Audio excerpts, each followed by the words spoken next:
time? That's 3. Oh, okay, that makes sense. Let me go ahead and get my gel for my neck.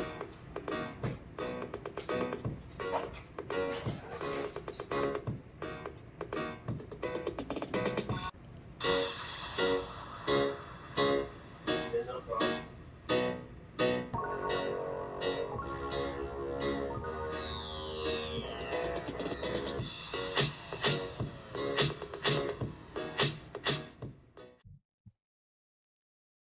All right, ladies and gentlemen, how you doing? My name is Frostbite. Thanks for joining me today. This is kind of something a little bit outside of my normal wheelhouse, but what I wanted to do is there was a lot of engagement regarding the discussion about financial responsibility, teaching your kids to be responsible fiscally, and I figured that it was a good time to have a discussion. So what I've done is I've reached out to a couple of my buddies. Many of you know them. Unfortunately, while I was preparing for this, I had one of them live.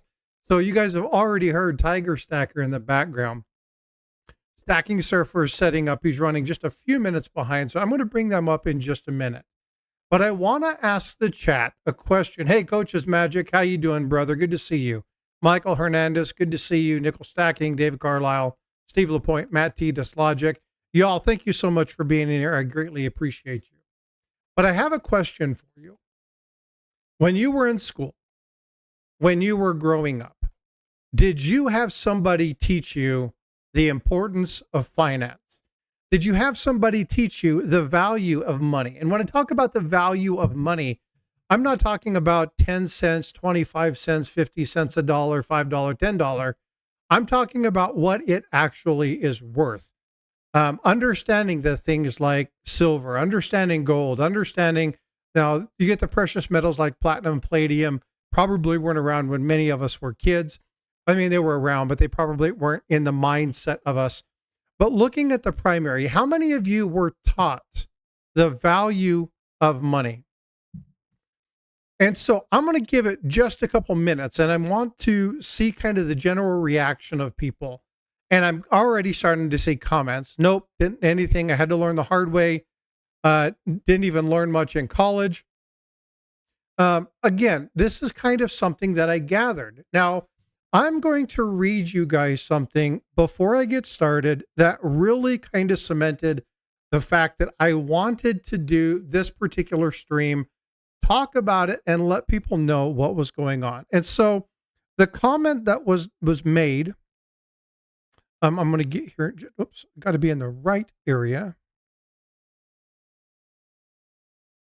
The comment that was made to me on one of the videos. And the person who sent this to me, she goes by Miss Rose.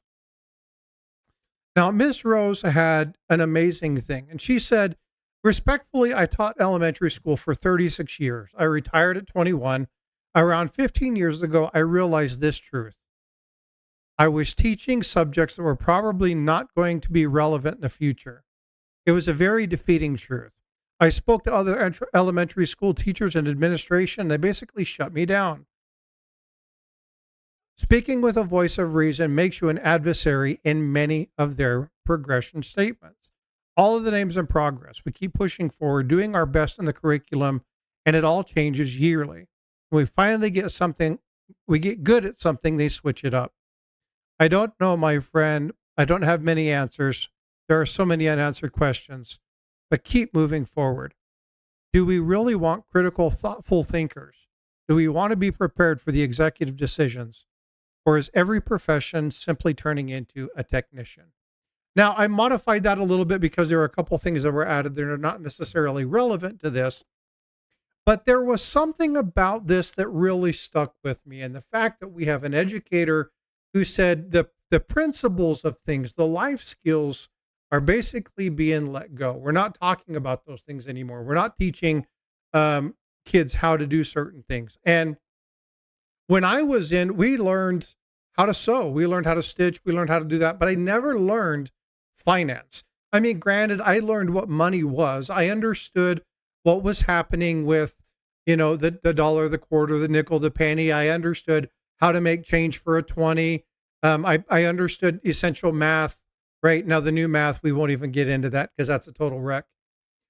But I was given some essential skills to understand the numbers, but never the details, never the real in-depth understanding of what it was to understand finance. And I think that our nation's in a situation that we're in primarily because of that lack of education. So what I want to do today, and I brought Tiger Stacker up with me. I'm going to go ahead and pull him up. Tiger, how you doing today? Oops, hold on. I'm doing okay. I'm doing okay. Welcome, everyone. Nice to see you all. How are you doing, Frosty? Doing really well. Thanks for coming up. I appreciate you being here. Thanks for coming in. I'm going to have to pull up email and send because Surfer is looking for the link, and unfortunately, I'm going to have to pull that up. Well, I kept telling him going to the East Coast is not going to give him the waves that he would get in the West Coast, but no, you don't listen to me. Yeah, well, again, traveling is requirement, especially when it's for work. So true. But anyway, so Stacking Surfer will be here in just a minute. But I wanted to bring these guys up. There we go. Speak of the devil. Notice I didn't put handsome in front of that. But how you doing, Surfer? Good. How are you guys? I'm doing well. So I brought these three gentlemen up to talk about finance. And in my discussion with all three of these, I've learned something about each one of them. And they're going to talk about a very specific portion when it comes to finance. And so I'm going to kind of start off really quick, reminding people that one of the areas I want to focus on tonight is primarily about teaching your kids the importance of money. Okay.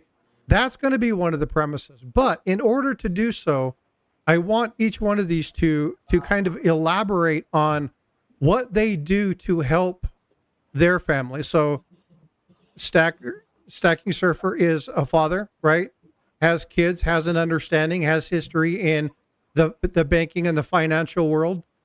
We have Tiger Stacker, who is both father but also a grandfather. He's done stuff to put things together to talk about what he can do and how he's implementing a knowledge base, not only for his kids, but for his grandson and grandchildren, I should say grandsons, and what he's doing to set them up, to help them understand not only the history of our coins and currency, but really understand the value and the worth of silver and gold.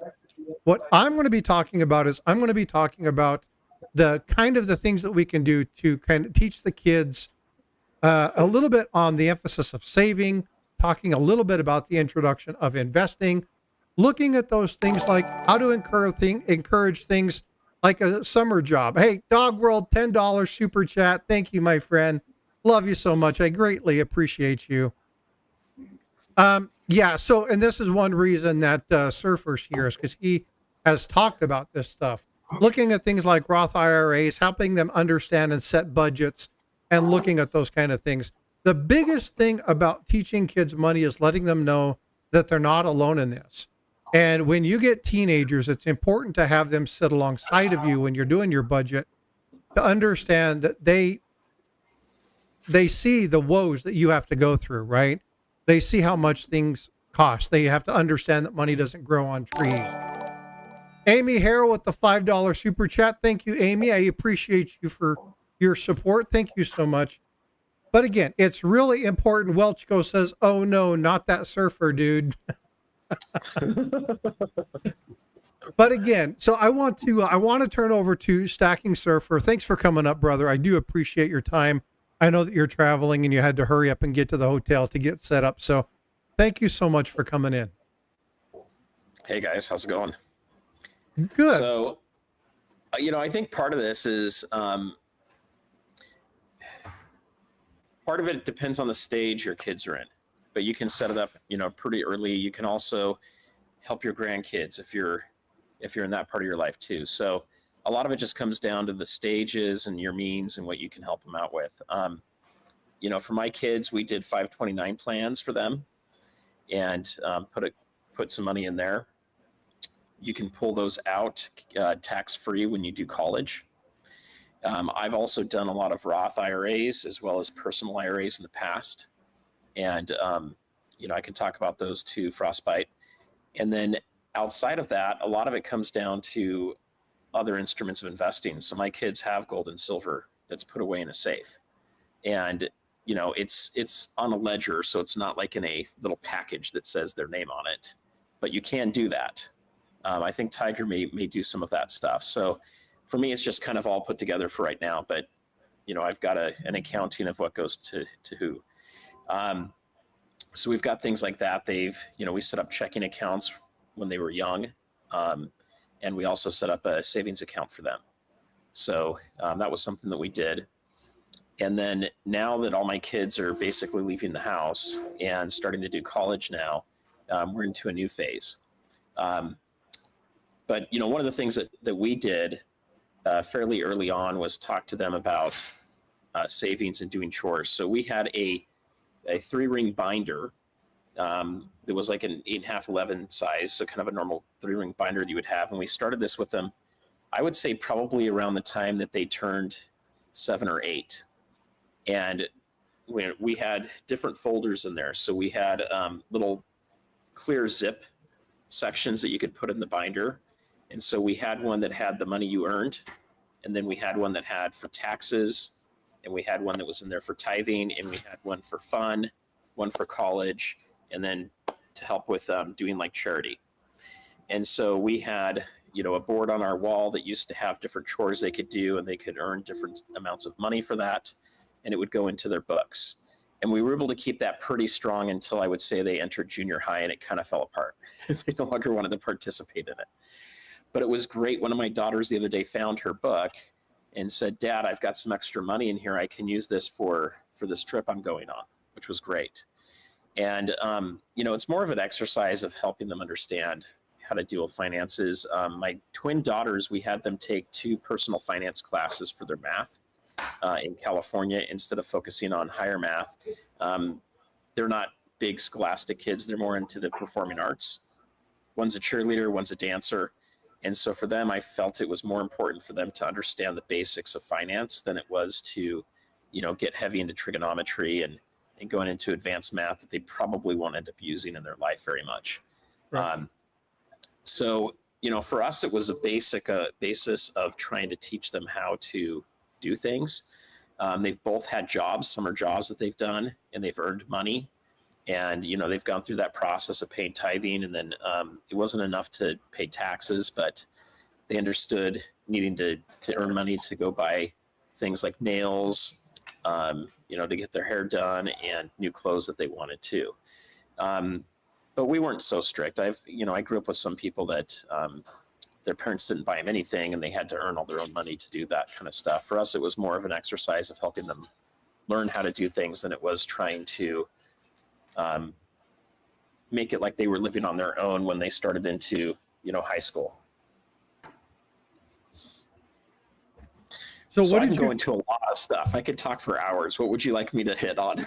Well, I'm going to leave it there because you've hit on a couple really good points. One of the big things I wanted to really appreciate about what you just stated was the fact that you really focused on the age appropriateness. And that's one of the number one things that you need to look at when you're looking at struggling or setting up a situation. If you're struggling to try and identify things, really looking at what is the appropriate age. You don't want to try to teach a 3-year-old silver and gold investing and talking about the gold to silver ratio, right?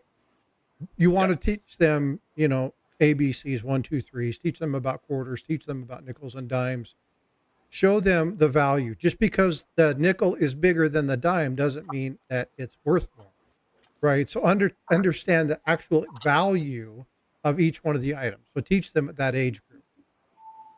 I'm going to go ahead and switch over to Tiger right now because what I want Tiger to talk about is something that he does called his education box. So Tiger, can you do me a favor? Can you talk about your education box? Talk about what's in there, why you have that set up. And if you have, there you go. I'm so glad you have that handy. one thing I want you guys to pay attention to as you see some of these things that he kind of walks through, you're going to see labels on every one of these coins. Okay.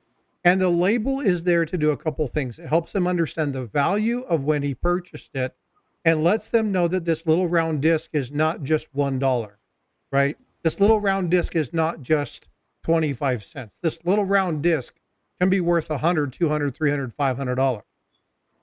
So it actually shows them how a numismatic item or silver or gold item actually has substantially more value than what's listed on the face of the coin. So, Tiger, can you take just a few moments to go over this particular item? Because I really want to talk about this, because this is the second portion of teaching your kids finance. Okay. Well, it started all when I was little. My grandfather taught me about, coins being made from silver. Didn't talk so much about gold, but same. And hold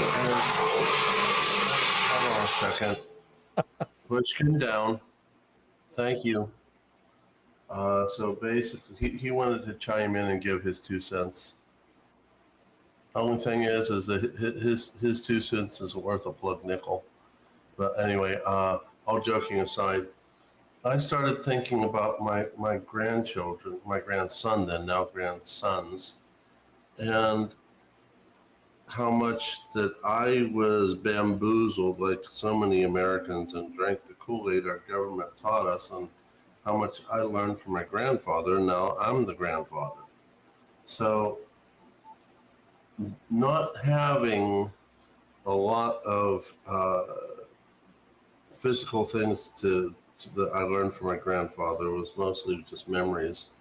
I decided that it was probably best to try to teach my grandson, now grandsons, what was needed in order to get an understanding of the way our government has destroyed our currency. But then in the process, I learned a lot of other things that I need to teach them. So in this box, I have silver, I have clad, I have fakes, and yes, I have everything I get does have a label to it. Thank you. Such as this is a gold piece that is obviously a fake. My pawn shop owner, Shavella, God love her, she gives me all her fakes so that I can put it in my teaching box because she knows I won't put it back in circulation. And I try very hard to make sure that when I do get a chance to teach, I can. I plan on teaching them about trade dollars. But at the same time, plan on showing them the difference between a real and a fake. I plan on teaching them how to identify fakes. I plan on teaching them what these dollars are worth, and this was worth $1 way back then. And on March 23, I bought that for $230. And we're going to talk about slabs. We're going to talk about how we defaced our dollars with paper and how that transitioned from silver certificates or even gold certificates, if I can ever buy one, to Federal Reserve notes. And how we went from things like half dimes to nickels. Why in the world will we go from a half dime to a nickel? And just basically going through all this as a way to teach them, hey, this is what's happened to our currency. This is what you're going to face, and it's going to get worse as I die and you get older. So my teaching box is not nearly what it was. In fact, when you last saw the teaching box, Frosty, it was in a different box. I recently switched to a bigger box because that box was overflowing. So, and not only just that, I'm planning on teaching them what happened in Russian currency, what's happened in Mexican currency, and everything else that I can find in this box. Why? Because we've had basically 4,800 plus failed currencies in a 6,000 year cycle. And we are going to be part of that process of a failed currency. And that this is not just a weird thing that happens, because man is still man, and he keeps making the same mistake over and over again. And it's going to affect the people. It's going to affect their ability to take care of their wives, their children, their grandchildren. And the cycle will continue because man does not learn this lesson. So, in the process, I'm going to do my best to teach them about gold, to teach them about silver, to teach them about what happened with God's money, and how to protect themselves over time. So, but as I'm doing this, and I'm doing this on YouTube, I'm also teaching the rest of our community, the newbies, the established community. So that's one of my primary missions, is to let my grandsons know I love them, and to also teach them, and to teach as many established and newbies in our community as possible. So you Have said I something, I want to interrupt you real quick. You said something that's really crucial here. And this is kind of the general premise of why I wanted to talk about this. If you love your kids, you'll teach them about money. They cannot secure their financial futures. They cannot make wise decisions. They cannot understand the importance.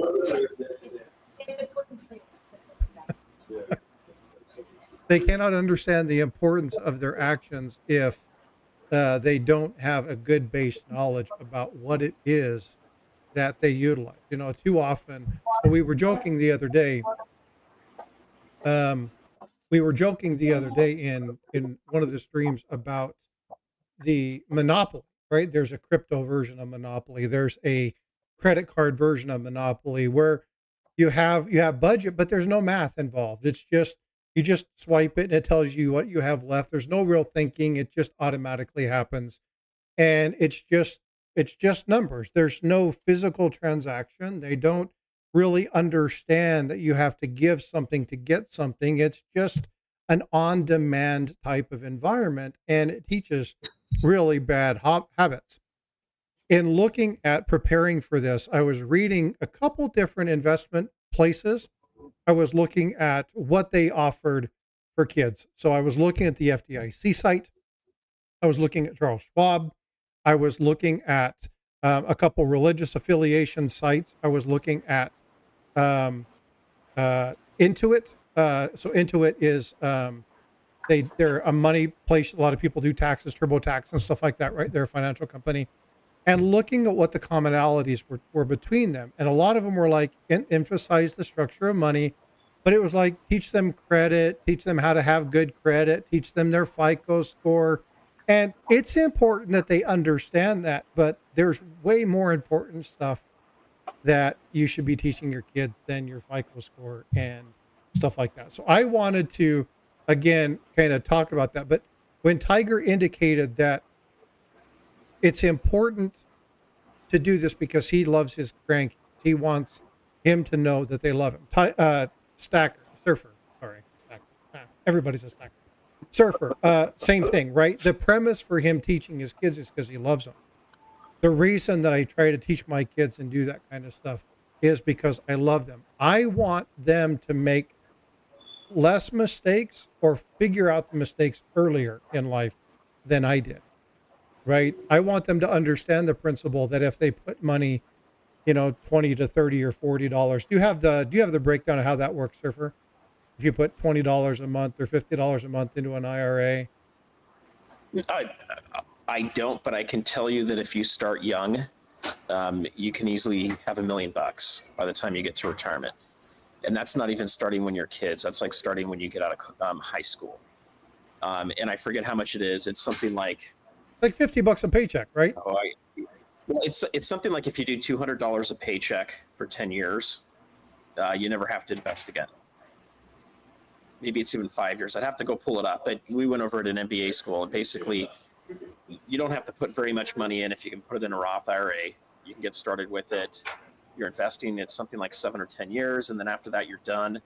And you don't have to put very much in, and you'll have $1 million by the time you're done. Now, $1 million isn't going to be enough anymore. You're going to need more than that to retire. But depending on what you want to retire with, right? If you want to be able to travel and go to places like Hawaii and Europe, you're going to need a lot more.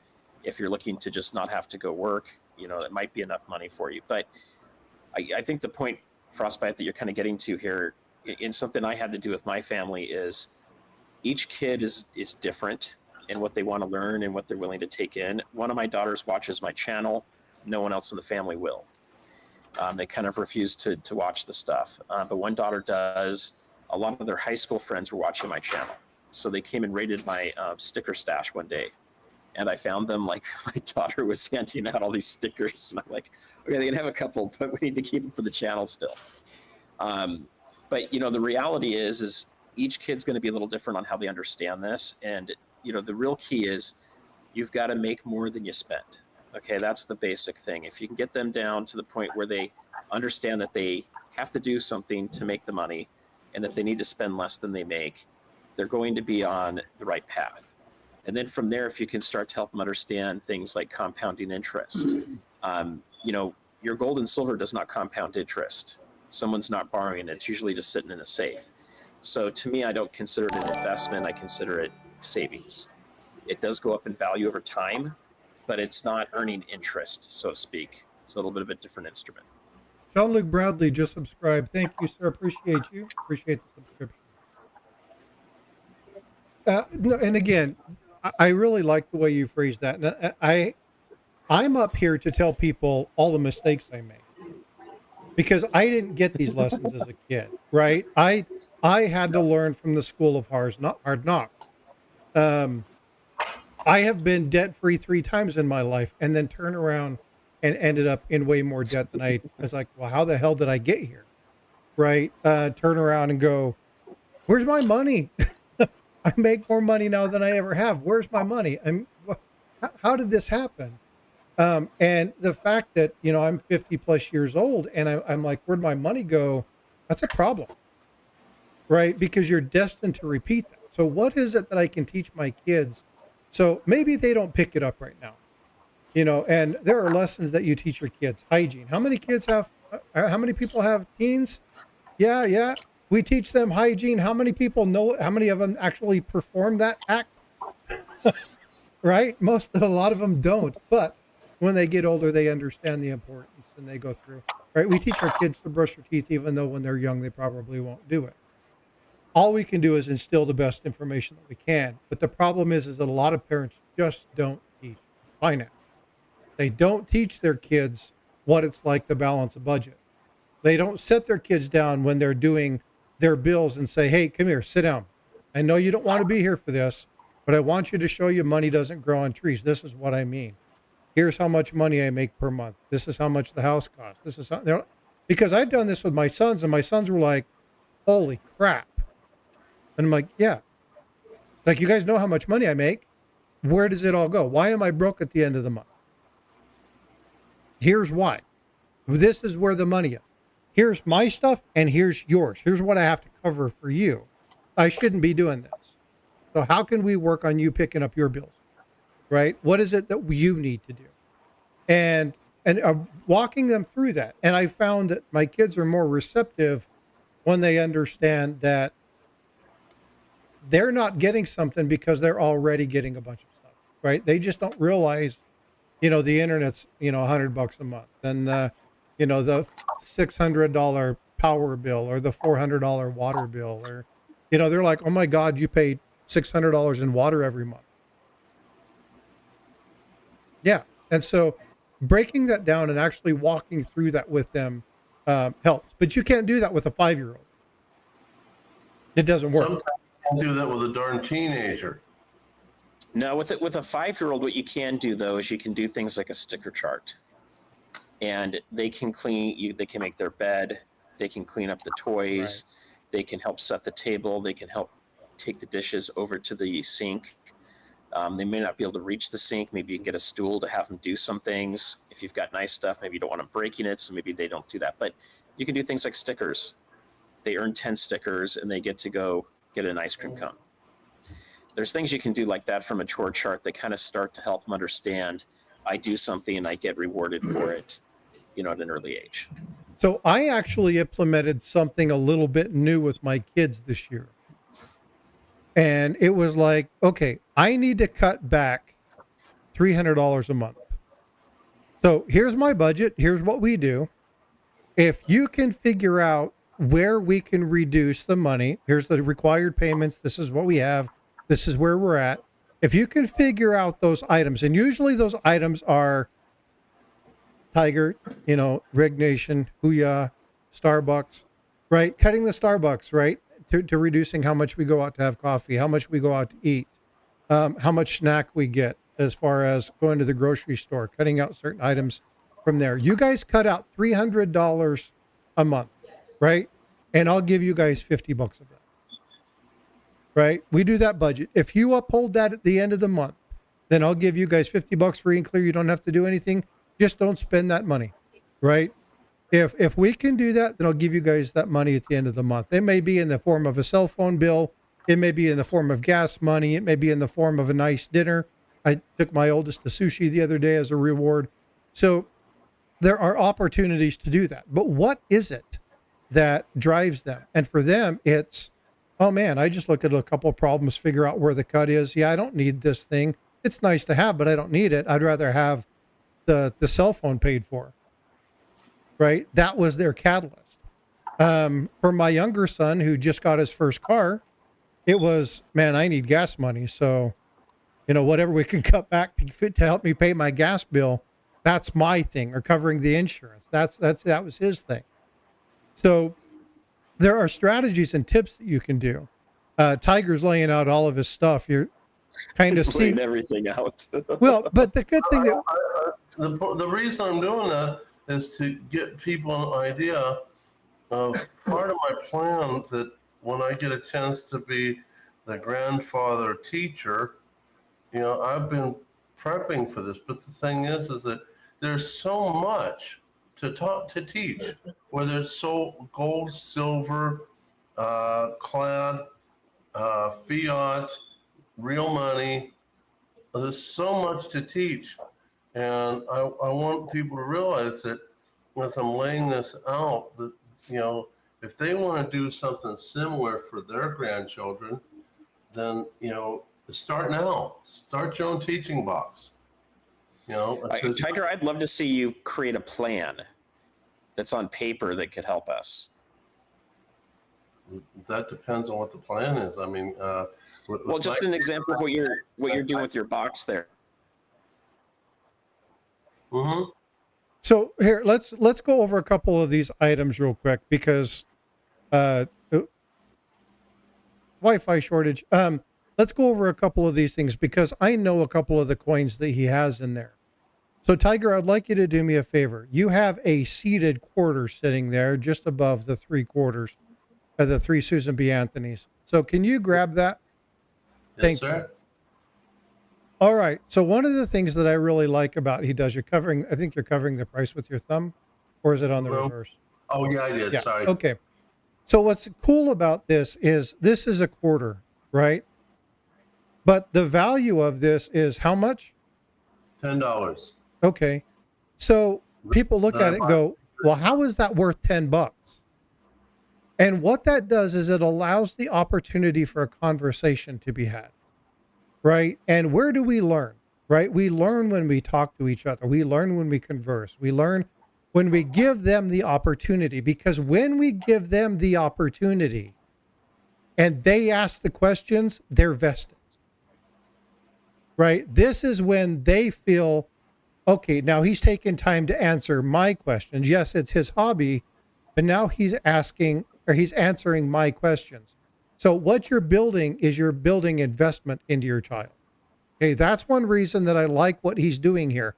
Now, I want you to put that one, Tiger, and I want you to grab one of the other ones that you have there because you have a standing Liberty quarter that's underneath that stack. And that standing Liberty quarter's worth exceptionally more money. Now, it's still a quarter, but what's the value on that one? I I don't know. I got this somehow, but I can't remember how. I don't think I. What did I get that one from you?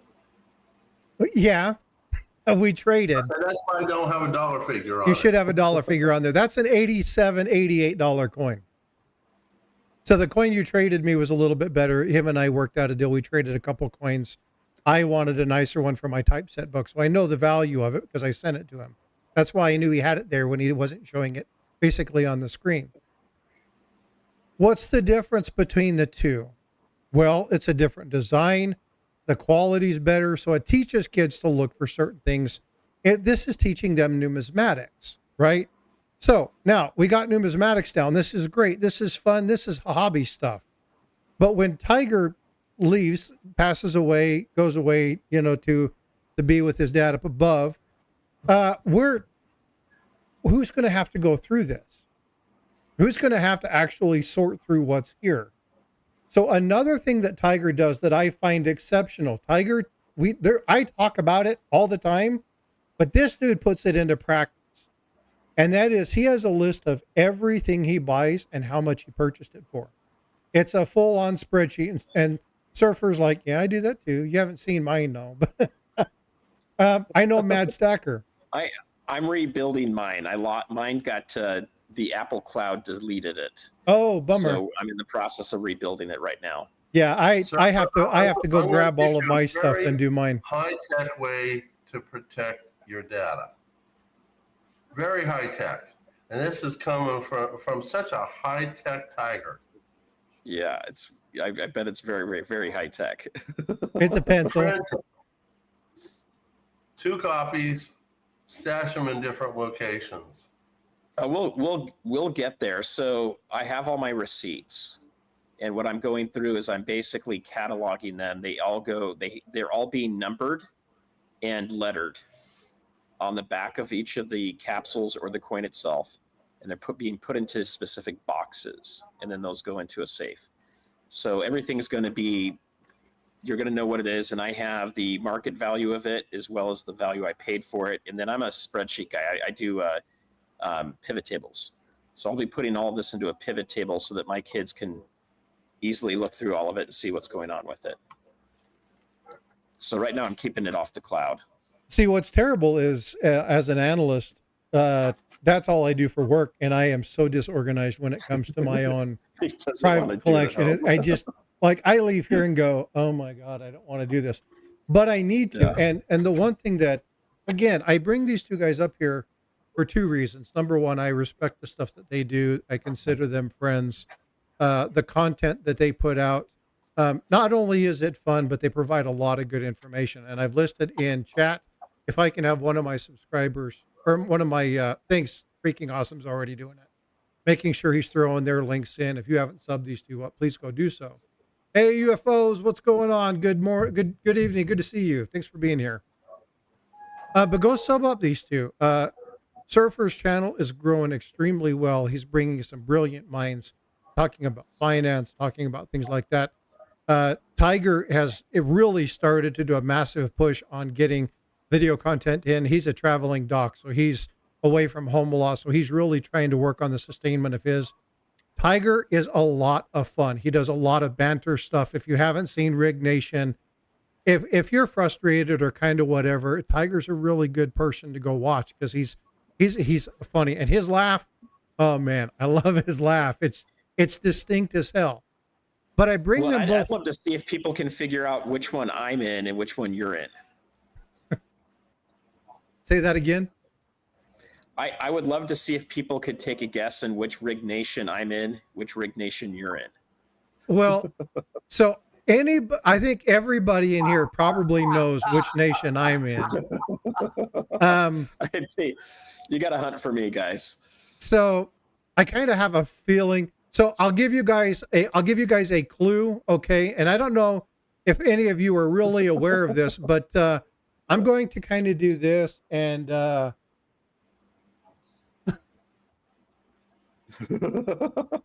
Okay, that's a good clue. that should be a pretty good clue. If you guys don't know who that is, obviously that's Jerry Lewis, but in the Rig Nation, that is Professor Rigged Aboard Us, and that is my alter ego. So you kind of know where I stand in that particular realm. Um, but again, it's a lot of fun. There's a lot of good banter, a lot of good conversation that happens within these two.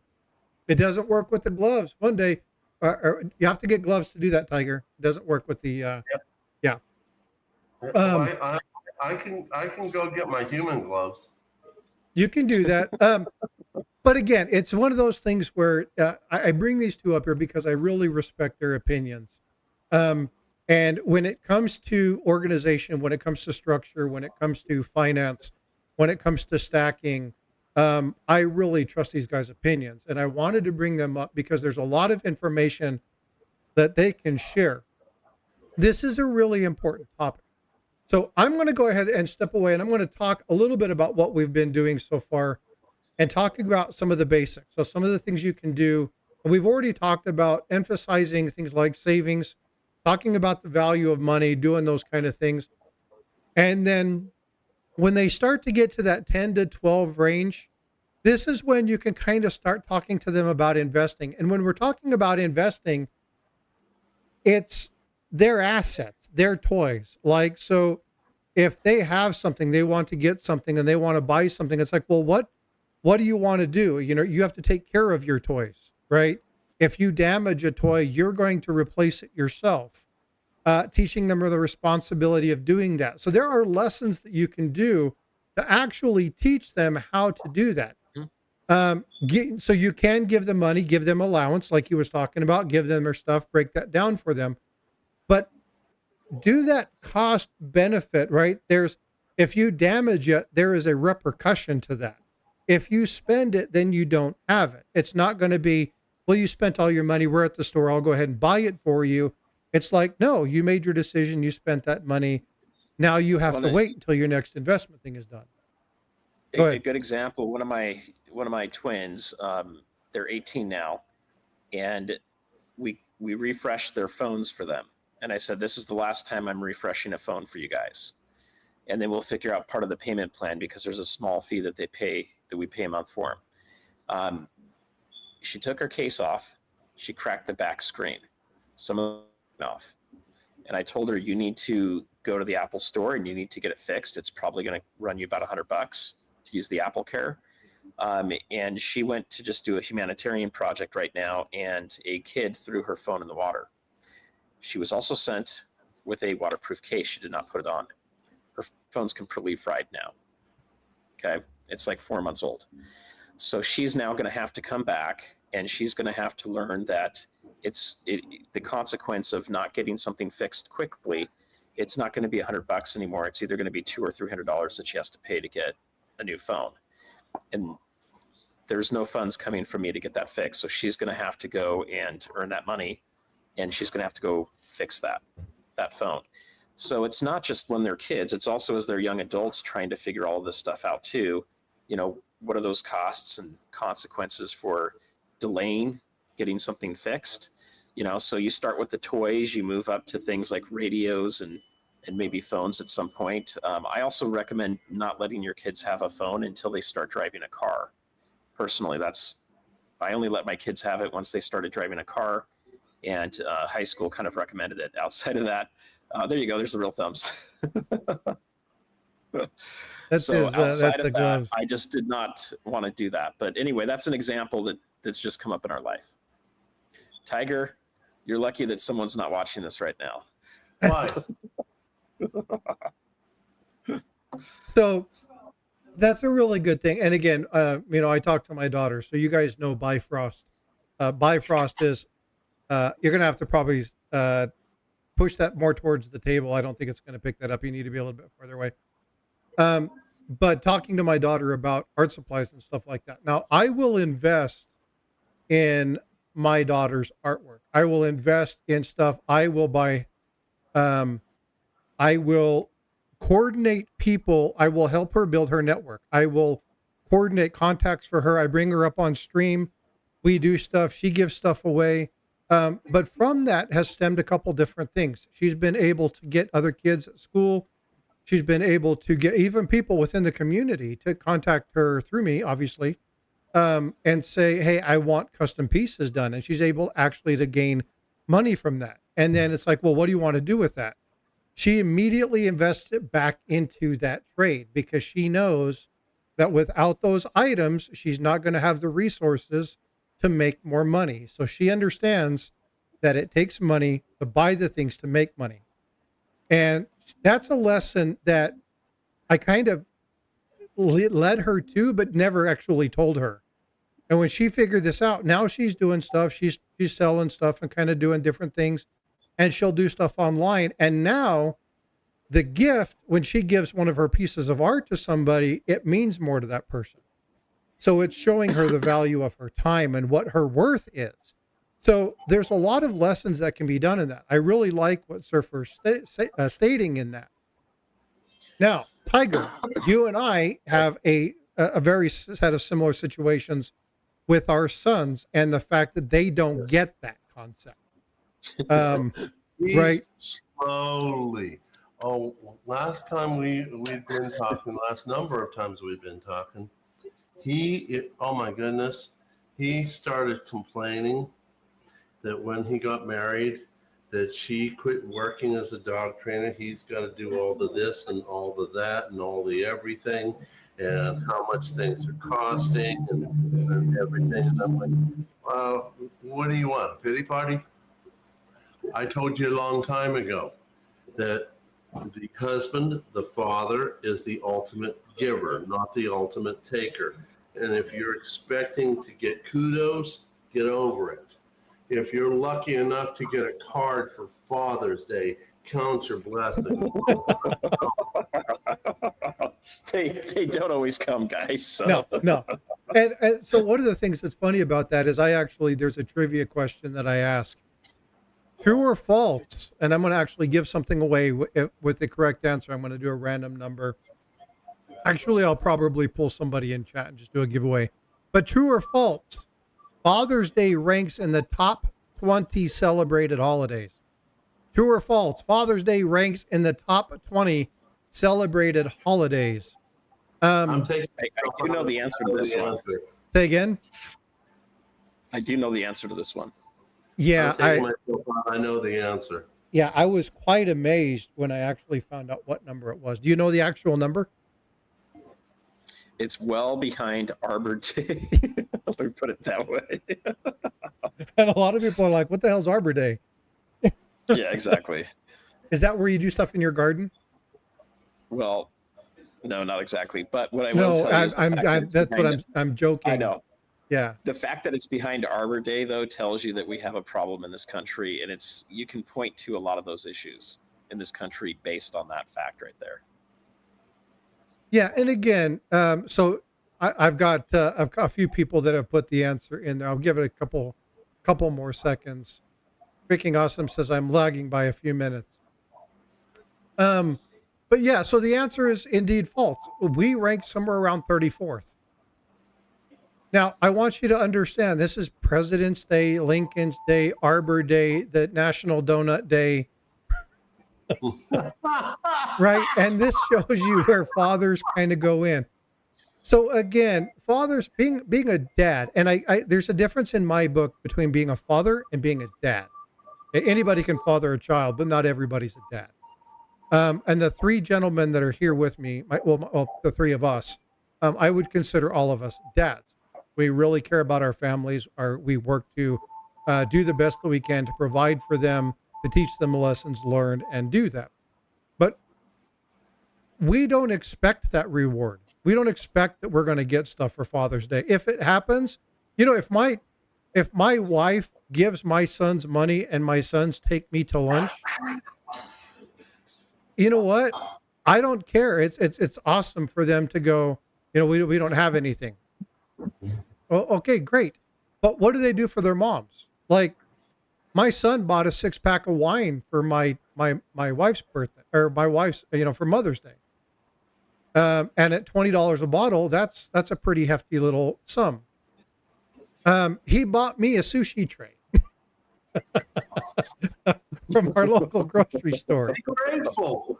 Right. And so it's like, just got nothing. What's funny is that Oh, man. I laughed, but he knew I would like it. Like I told him, it's like, I need to grab something for lunch. And he took off, didn't say anything. And he come back with this little sushi thing. The thought was huge.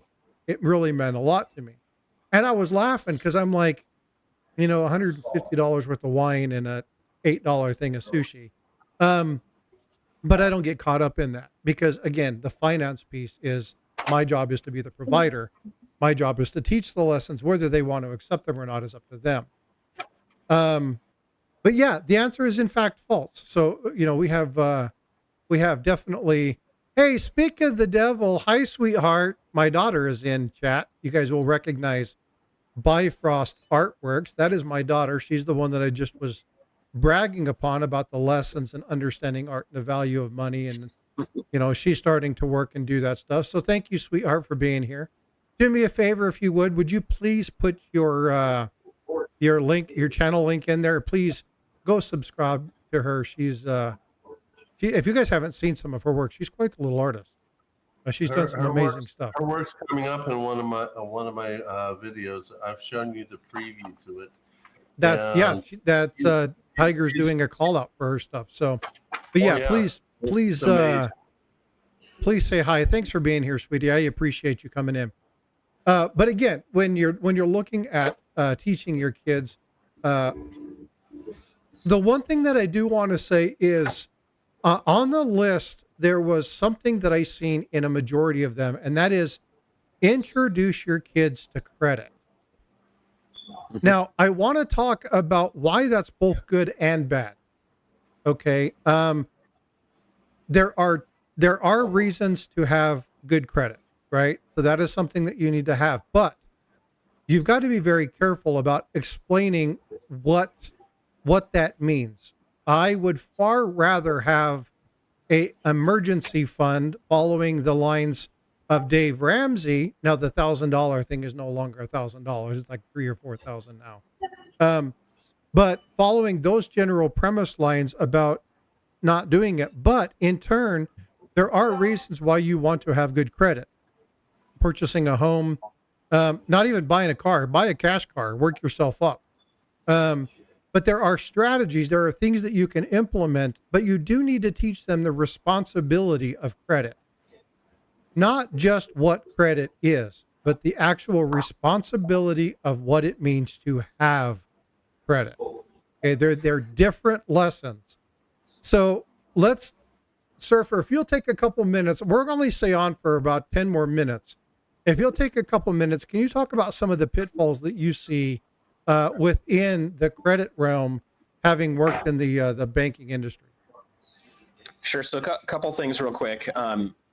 If you feel like your child's responsible enough and you want to help them build their credit quickly, one of the things that I recommend doing is when they, let's just say, get about 14, 15 years old, you can get a second credit card put into their name on your credit card, and you can have a limit put on there of a couple $100 to like $1,000. And that's something that you can teach them how to use. And by the time they exit the house at 18, 17, 18, they will have a good credit built up. And at that point, you want them to go get their own credit card, and that's going to build credit. So what Frostbite is saying, though, you got to be careful. Not all the kids understand that this is something that they may not fully understand the difference between a debit card and a credit card. So a debit card is going to take money out of a bank account or a checking account that's already sitting there. So you're using money as if you're taking it out of the bank. A credit card is borrowing someone else's money, the bank's money, and then you have the promise of paying it back later. And if you don't pay it back on time, you'll start to pay interest. right now they've got this whole concept called buy now, pay later. Horrible. And it's horrible, but one thing you can look at with some credit cards is you'll be charged somewhere in the 28% interest rate right now. Some of them will let you do a thing where you can go in and for about a 9% rate, you can extend it for 3 months, 6 months, or a year. Okay. All depends on what your credit is. It all depends on your situation and what you need to do. That's an emergency thing. Okay. That's not something you should be ever doing. You should be paying your credit cards off in full. If you don't have the means to pay your credit cards off in full, you probably shouldn't be buying those things. Okay. Now, I've been hit a few times where I've had to kind of use that card very shortly. I have the money to back it up, but maybe I don't want to go sell some of my gold and silver today to go do that. So for a short run, I might be okay doing that. But if you find yourself running into a situation where you're starting to have to pay a minimum payment on a credit card and you're not paying it in full, look around and start to use some of your other assets to go pay that down. I guarantee you your gold and silver in most years is not going to be going up 28% annually. You're better off paying off the credit card than just holding on to that. Now, that has been different recently because our money is debasing like crazy. So, you just have to look at your own situation and figure it out. But as far as the credit goes, the thing that's important to remember is you want to be earning interest from investments. You do not want to be paying interest in personal debt. It's horrible. That's the way that you get yourself upside down, and that's how you stay poor, basically. The banks are huge, and they look really nice for a reason, and it's because they're pulling in a ton of interest. So that's probably what I would say is just be very cautious with the credit game. It's important to use your credit cards on a regular basis, but pay them off. If you're having a hard time doing that, you probably should not have credit cards. You should go back to a debit card.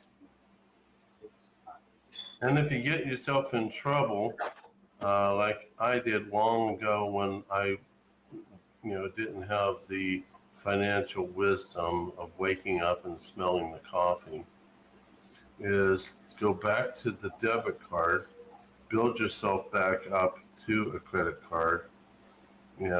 Get your credit scores up. There's agencies out there that will help you do that. I use one called National Credit Care. So they're there to help you get yourself straightened out.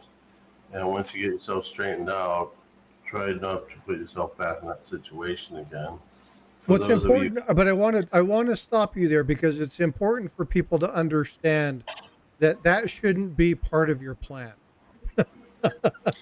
That's a fail safe if it breaks for you. But here's one thing I do want to point out real fast. I did this on a video a year ago with my daughter on a Ferris wheel. She wouldn't let me put her on camera. But if you use a credit card, on average, you will spend 18% more than you would if you were using cash. So also know the human psyche, it's really easy to give a card to someone and buy stuff and go over budget.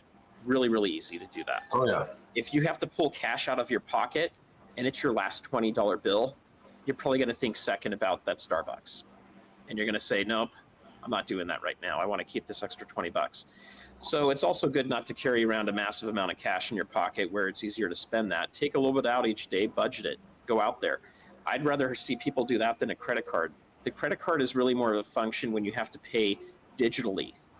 And we're seeing more and more places not taking cash, which is too bad. But, it's more of a transaction tool. Like it's kind of like crypto for me. I don't see crypto as something that you use to store your wealth in. I see it as something that you might use to do a transaction. It's if you need to move a huge amount of money and that's a way to do it, okay, great. But to go put all your money in Bitcoin is not the way I would do it. Credit card to me is kind of the same thing. You use it to do a transaction. So for example, I'm in a hotel in Charlotte, North Carolina right now. And if I use a credit card, it's much easier. If I use a debit card, they will actually take like 3 nights worth of the hotel room and they'll basically debit it from my bank for 7 days. And then you have to wait for it to go back on. It's a pain in the butt. So if you're ever going to do a rental car or a hotel, you want to use a credit card, not a debit card. So there's certain things where it comes into play, but the key is don't get yourself over your surfboard or your skis if you're skiing. But you want to make sure that you're using the tool appropriately. It's not becoming a way for you to get things you want today that you can't afford. And when in my situation, when my wife was brand new to America, let me preface that with uh, when the Soviet system failed, one day they went to bed. The next day, everybody woke up with a zero balance in their bank accounts. The government took everyone's money and put them in poverty. Everyone, all the citizens were poor, equally poor. My wife Yeah, had that happen firsthand. Yep. They exactly. woke up. Her dad was an investment banker. They woke up and they had not even enough money to buy a loaf of bread. Exactly. Um, this is And one they, reason that the people on this channel fervently believe in stacking and investing in precious metals, right? Something that uh, you physically own, right? And so you'll hear us talk about that a lot. But again, there's a multitude of ways in which you can use and manage money. The biggest thing that I want to get to, and again, I think we'll probably do a part two, probably have this group on here more, maybe bring up some more additional financial experts and talk about some additional items. Uh, he's got some good resources. So we'll probably have him reach into his tool bag and bring some people up. But what I wanted to get to is invest in your children's future. Teach them finances. Teach them the importance of money. Teach them what money is. And when you are in a situation like my wife and I have been in, COVID kicked our tail. We had overspent. We were living paycheck to paycheck. COVID came out. Both my sons lost their jobs. My wife got basically laid off for 2 months. We ended up drowning ourselves far more than I even realized. And so I'm doing this not because I'm better than everybody else and I have this stuff down. I'm doing it because I'm in the midst of resolving a bunch of mistakes that had led me to a situation where I was having a hard time making ends meet. I make decent money every year. And I had put myself in a bad situation because I wasn't thinking about the tools and the strategies and wasn't having other people in the family implement those items.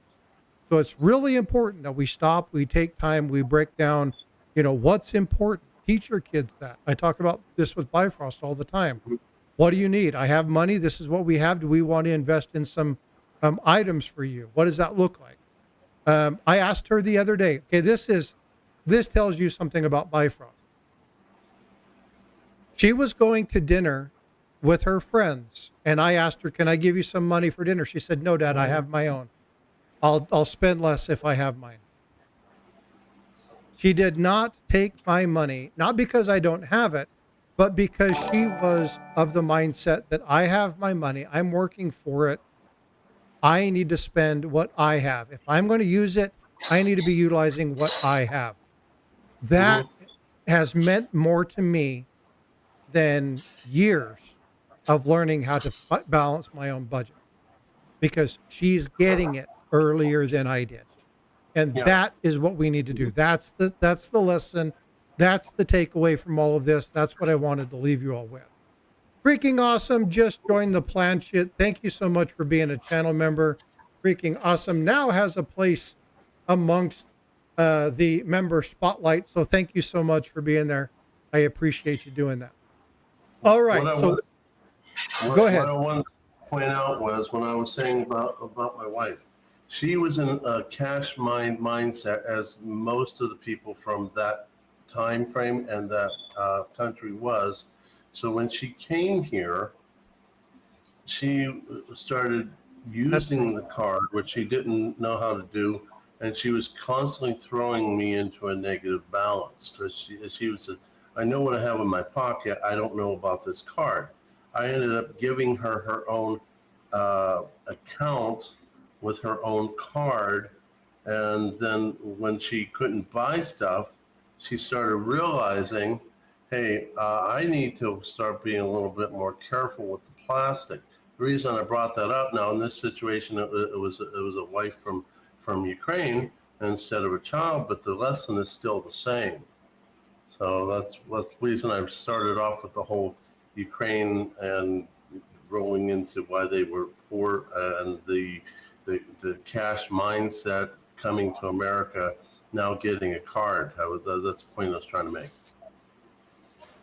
It's a good point. The frostbite. The other thing I was going to say too is, I mean, we could spend half a show just talking about credit cards, and how to be careful with them, how they work, how the interest rates work. They'll tempt you with these 0% interest for 18 months. Yeah. And they'll do transfer balances, but they don't tell you there's a 5% fee that they take out right off the bat for that transfer. Or early pay fees. Or early pay fees. So there's all kinds of stuff that goes in there, guys. Look, credit is for them to make money. It's not for you to save. So be very careful with it. But Tiger, I think that's important too. When you're looking at cash, you're looking at credit cards. We've tried many different systems. Budgeting has been hard for us because we're Mac people, and it seems like every software we try to use for Mac doesn't link, it doesn't reconcile right. We tend to have a lot of different accounts and a lot of different credit cards, and I'm in the process of simplifying that right now because it becomes too burdensome to manage and make sure that everything's good.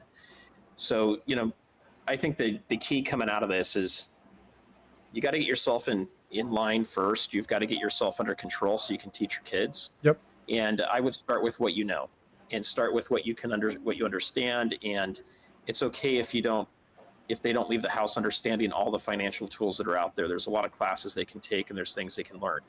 The key is helping them understand that it takes energy to create money, and you use money to buy stuff, and then that stuff goes to benefit you. And then it's helping them understand that you don't want to buy something you can't afford. I mean, if you can keep it that simple, it's going to be way better than what most kids are dealing with. Most people get themselves into crazy amounts of debt in their first 2 or 3 years out of the house. Agreed. That's true. That goes for student loans too, guys. Be very careful with student loans. Oh, that's something else that we're going to talk about. That's going to be a stream on its own. Yeah, because so for those of you who don't know, the average student loan is about $38,000 per student. And right now in America, we're about a $2 trillion deficit. So it's unreal. So again, when you're looking at college, me and Bifrost are talking about this now. You have to have a plan for college. College is not the be all end all anymore. So, hey, Tiger, thank you for gifting 5 memberships. I appreciate you. So we got UFOs. No, I just put it on the credit card. No, that's not funny. UFOs, Anna, I'm Crazy, William E., Joe McBride, and Coin Dude. Thank you for Tiger for doing that. UFOs, make sure you send me an email, ! Email. That gives you my email address. Make sure you claim your prize. All right, folks, we're going to wrap this up. There's other folks streaming tonight. Go have fun. Enjoy yourself. Surfer, thank you so much. Tiger, thank you so much for your time. Surfer, you came in and just got there and jumped online. So thank you for doing this. I greatly appreciate you. I did. But we will do more of these. But again, thank you all for being here. I greatly appreciate you. Take care, be best, and we will see